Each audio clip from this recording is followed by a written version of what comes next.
வாழ்க்கையில் எல்லாத்தையும் லேசாக எடுத்துக்கணும் சார். தமிழறிஞர் தென்கட்சி சுவாமிநாதன் அவர்களோடு நான் ஒரு 7 ஆண்டுகள் பயணம் பண்ணுவேன். நானும் அவரும் சேலம் அம்மாப்பேட்டையில் பேசிட்டு காரில் போகிறோம். இடையில ரோடு வேலை நடக்குது.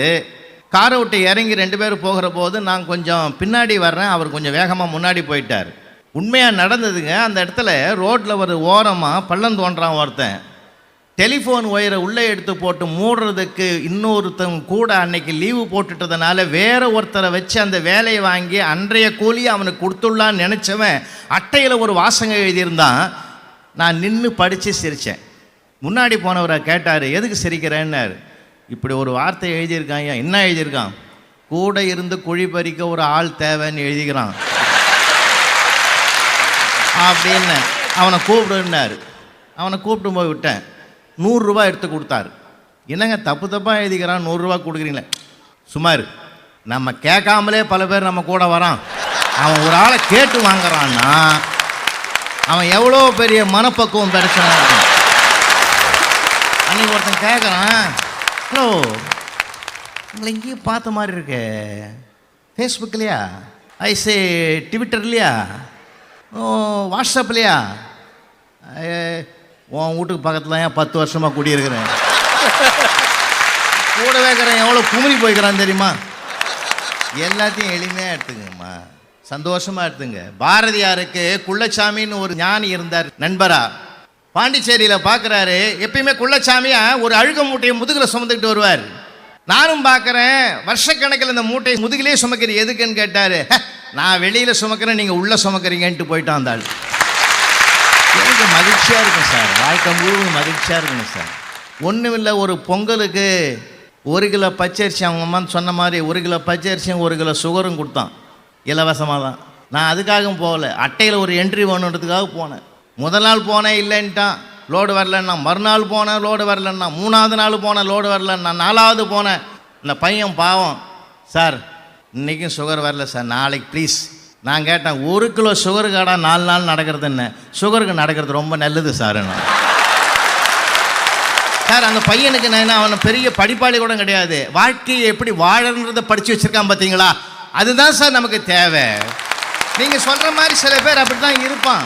நாங்கள் ஒன்றா 20 வருஷத்துக்கு முந்தி வாக்கிங் போவோம். காலையில் எங்கள் ஏரியா ரொம்ப அருமையாக இருக்கும். வாக்கிங் போகிறேன், ஒருத்தன் பார்த்துட்டு கேட்டான், என்ன சுகரா டெய்லி நடக்கிறேன்னா? ஆரோக்கியமாக இருக்கிறதுக்காக நடக்கிறியான்னு. இந்த மாதிரி வேதாந்தம் பேசி வீணாக போனவன் நிறைய பேர் இருக்கிறான், போய் செக் பண்ணி பாரு. வர முகம் கூட ஒரு மாதிரியாக இருக்குதுன்னா ஒரு பயத்தை தூக்கி போட்டானா. அங்கேருந்து வீட்டுக்கு வந்தேன், என் ஒய்ஃபை பார்த்து கேட்டேன், என்னம்மா என் முகம் ஒரு மாதிரி? நானே சொல்லலான் தான் இருந்தேன். நான் கேட்டாக்கா நீ இப்படிலாம் வில்லங்கமாக கேட்குறியா, நீ எதையாவது சொல்லுவேன்னு நான் பயந்து இருந்தேன். எனக்கு கூட அப்படி தான் தெரியுதுன்னா போச்சா, அதிர்ச்சி கூடி போச்சா.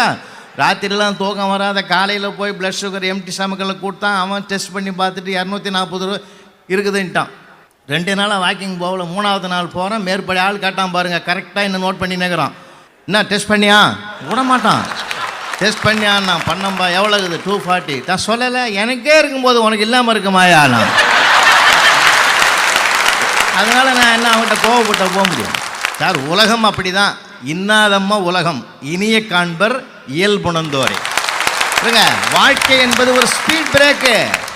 ஸ்பீட் பிரேக்குன்னு பார்த்து பயப்படக்கூடாது. அதுக்கு பக்கத்தில் ஓரமாக ஒரு ஒத்தடி பாதை போட்டு 2 வீலர் ஓட்டுறான் பார், அவங்ககிட்ட கற்றுக்குங்க சார். பிரபல உலகம் போற்றுகிற மிகப்பெரிய பிரம்மாண்டமான விஞ்ஞானி ஐன்ஸ்டீன் ஸ்டார் ஹோட்டலில் உட்கார்றாரு. கண்ணாடி கொண்டு வரல, இன்னைக்கு பேரர் கொண்டு அந்த மெனு கார்டை கொடுக்குறாரு. நீயே படிப்பா அப்படின்னாரு. கிட்ட சொன்னான், உன்ன மாதிரி எனக்கும் படிக்க தெரியாது போட்டான். எனக்கு மட்டும் சிரிக்க தெரியவில்லை என்றால் நான் எப்பொழுதோ தற்கொலை செய்து கொண்டிருப்பேன் என்று சத்திய சோதனையிலே அண்ணல் காந்தியடிகள் கருத்தை தெரிவிக்கிறார் என்றால் வாழ்க்கையில் எல்லாருக்கும் வேணுங்க. இந்த கல்யாண மாலை மூலமாக உலகத்து பெற்றோர்களுக்கு நான் ஒரு செய்தியை பணிவோடு சொல்லுகிறேன். இன்னைக்கு என்ன வாழ்க்கையில் பெரிய போராட்டம், என்ன டென்ஷன், என்ன ஒரு சிரிப்பை மறக்க வைக்கக்கூடிய பெரிய நிலை எது தெரியுமா? அந்த காலத்தெல்லாம் 10 பிள்ளைங்க 12 பிள்ளைங்க ஐயா சொன்ன மாதிரி கூட்டு குடும்பம் இருந்தது. ஆனால் இன்னைக்கு இல்லை. என் பெரியப்பாலாம் கூட 16 பசங்க, கள்ளங்கபடம் இல்லாத மனுஷன் அவர். 16 பெற்று பெருவாழ்வு வாழ்கின்றது நிறைவேற்றின மனுஷன் அவர். குடும்ப கட்டுப்பாடு நோட்டீஸ் கொடுக்குறவன் என் வீட்டுக்கு கொடுக்காம போட்டான் சார். என் பெரியப்பா கோவம் கூப்பிட்டுனாடா அவனார். நான் ஓடி போய் கூட்டாந்து விட்டேன். ஏன் என் வீட்டுக்கு நோட்டீஸ் கொடுக்கலன்னாரு. வீடாது நான் ஸ்கூல் வச்சு நடத்துறேன்ட்டான். அது அந்த காலம் ஒரு மகிழ்ச்சி. ஆனால் இப்போ வச்செல்லாம் ஒரு பொண்ணு ஒரு புள்ள வச்சுக்கிட்டு என்ன பண்ணுறோம் நம்ம? ஒரே நோக்கம் என்ன தெரியுமா பெற்றோர்களுக்கு? கோடிக்கணக்கான பெற்றோர்களை இன்றைக்கு நான் சொல்வதை தயவு செஞ்சு பணியோடு கேளுங்க. மார்க்கு மார்க்கு மார்க்கு மார்க்குன்னு தானே அவனை துன்புறுத்துறீங்க. அவனுடைய மனித தன்மையை எப்பொழுது பார்க்க போகிறீர்கள்? அவனே சிரிக்க விடாம பண்ணிட்டீங்களா? அவன் கூட ஸ்கூலுக்கு போய் வரான். முதல் நாள் ஸ்கூலுக்கு போய் வந்தான். என்னடா சொல்லி கொடுத்தாங்கன்றான். சைலண்ட். நொந்து போய்கிறானே. சிரிக்க விடுங்கய்யா, பிஞ்சி சிரிக்கட்டுமே. நான் ஒன்று கேட்குறேன், ரொம்ப மார்க் எடுத்துட்டானா நிறைய பேர் துள்ளி குதிக்கிறாங்க. எதுக்கு? பின்னாடி எல்லாம் வெளிநாட்டுக்கு போடுவான். மார்க் ரொம்ப குறைவாக வாங்குறானா சந்தோஷமா இருக்கு. அவன் கூடவே இருப்பான். சார், நாங்கள் 36 வருஷம் ஆசிரியராக இருந்தவன். என்னிடத்தில் படித்த ஒரு மாணவன் 10ஆம் வகுப்பு முடித்து 12ஆம் வகுப்பு முடித்து பட்டதாரி ஆகி பிற்பாலத்தில் IAS எழுதி பாஸ் பண்ணி மாவட்ட கலெக்டராக வந்துட்டான் சார். அதே கிளாஸில் 10th அதுக்கு மேலே போக முடியல, குடும்ப சூழ்நிலை காரணமாக படிக்க முடியாத நிலையில் இருந்தவன் டிரைவிங்கில் கற்றுக்கிட்டு டிரைவிங் லைசன்ஸ் எடுத்து அவனும் பதிவு பண்ணியிருந்தான். ஒரே நாளில் ஒரு மாவட்டத்தில் அவர் மாவட்ட கலெக்டராக வர்றான். ஒரு கிளாஸில் படித்தவன் இன்னொருத்தன் அந்த ஜீப் ஓட்டுற டிரைவராக வரான். சார், நீங்கள் வித்தியாசம் பார்ப்பீங்க, இது நியாயமானு கேட்பீங்க. ஆனால் நான் அப்படி பார்க்க மாட்டேன். மாவட்டத்தின் பாதுகாப்பு அந்த கலெக்டர்கிட்ட, கலெக்டரின் பாதுகாப்பு டிரைவர்கிட்ட. சார், எல்லாத்துலேயும் உயர்வு இருக்குதுங்கிற நான்.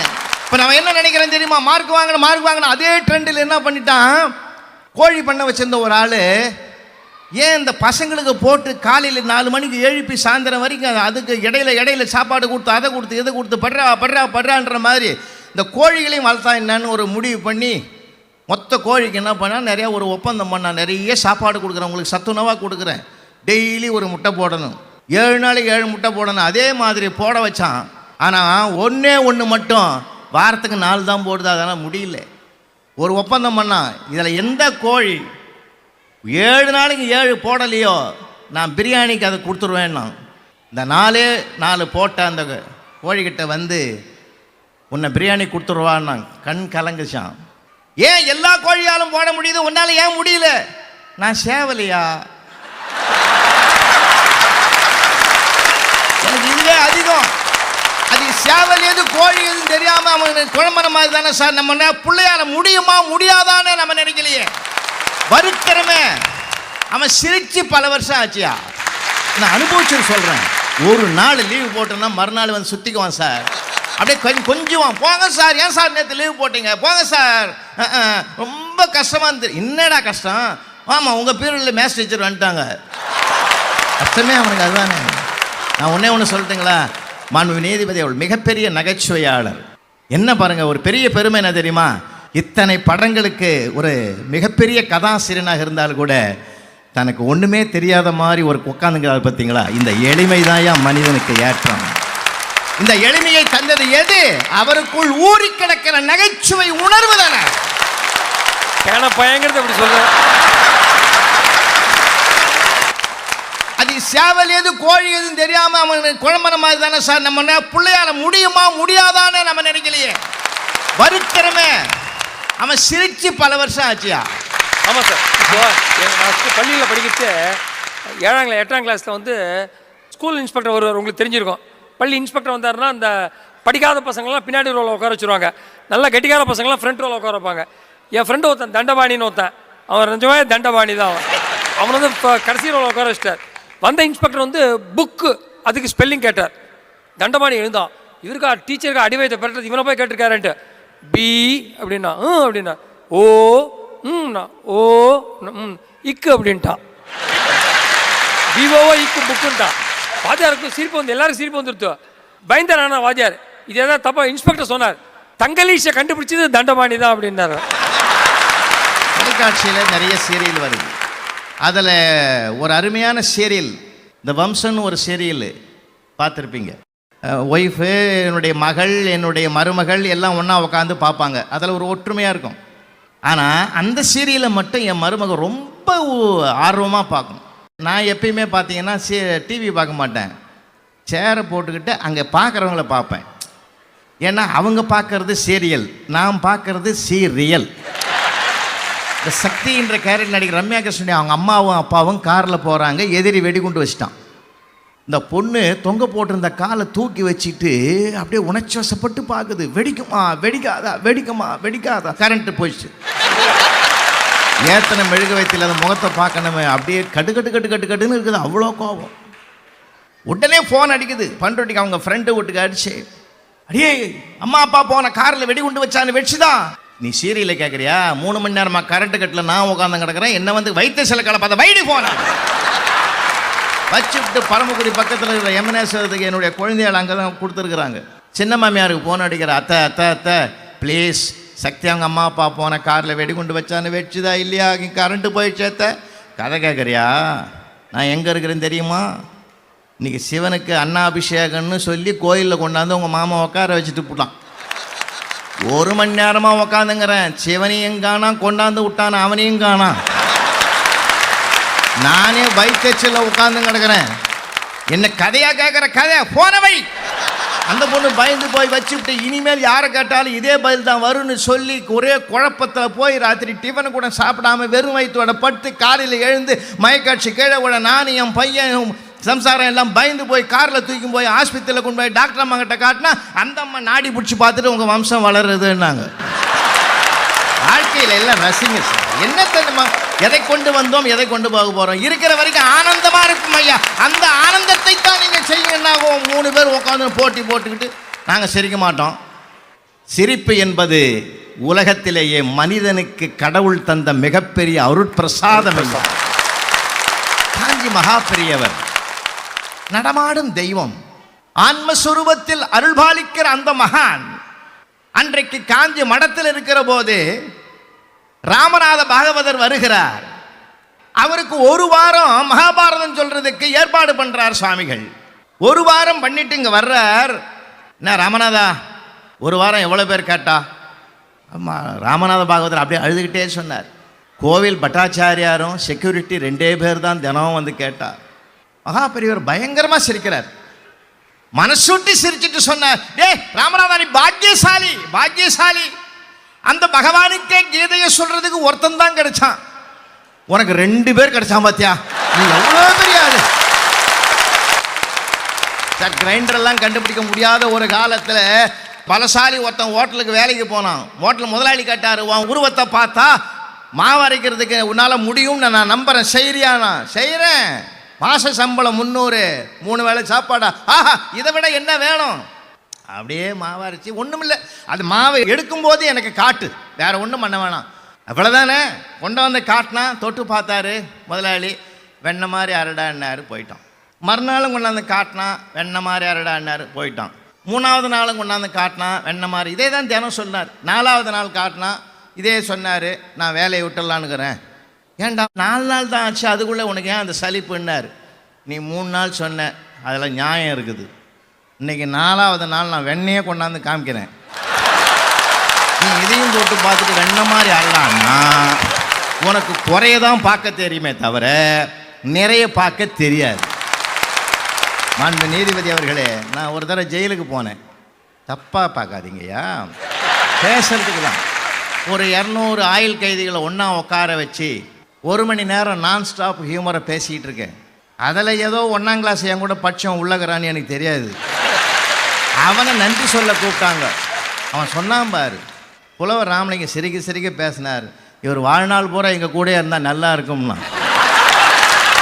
நான் என்ன சொல்ல, இடம் பொருள் ஏவல்னு ஒன்று இருக்குது, சந்தர்ப்ப சூழ்நிலைன்னு சொல்கிறான் பார்த்தீங்களா, அதை வச்சு தான் நாம் வாழ்க்கையில் ஜெயிக்கிறதுக்கு உடைய வழியை பார்க்கணுமே தவிர எல்லாத்துலேயும் தொட்டதுக்கெல்லாம் குறை பார்க்கலாமா? கல்யாண மாலையினுடைய நோக்கமே நாங்கள் எல்லாரும் சந்தோஷமாக இருக்கணும் வாழ்க்கையில் என்பதற்காகத்தானே. அவருடைய புன்னகையை பற்றி கூட சொல்லாதவர்களே கிடையாது. மோகன் சார் புன்னகையை பற்றி சொல்லாதவங்களே கிடையாது. அவர் எப்பொழுதும் புன்னகையினாலே வெல்லக்கூடியவர், இவர் புன்னகையை உருவாக்கக்கூடியவர். இந்த 2மே சேர்ந்து இருக்குது. நான் ஒரு கல்யாண மாலையினாலே பூத்திருக்கிறதானே, பூம்பாக வைத்திருக்கிற மொட்டாகிய இந்த மனதை கூட மலர வைக்கிற சக்தி நகைச்சுவைக்கு மட்டும்தான். அன்புக்கும் வணக்கத்திற்கும் உரியவர்களே, ஆனந்தமா இருங்களேன். குழந்தைகிட்ட பேசுங்க, பெரியவங்கிட்ட பேசுங்க. பேசாமல் போனதனாலே அழுத்தங்கள் அதிகமாகிவிட்டன.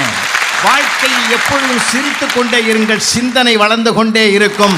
உங்கள் சிந்தனை சிறகடிக்க வேண்டும் என்றால் சிரிப்போம், மற்றவர்களை சிரிக்க வைப்போம். வாய்ப்புக்கு நன்றி, வணக்கம்.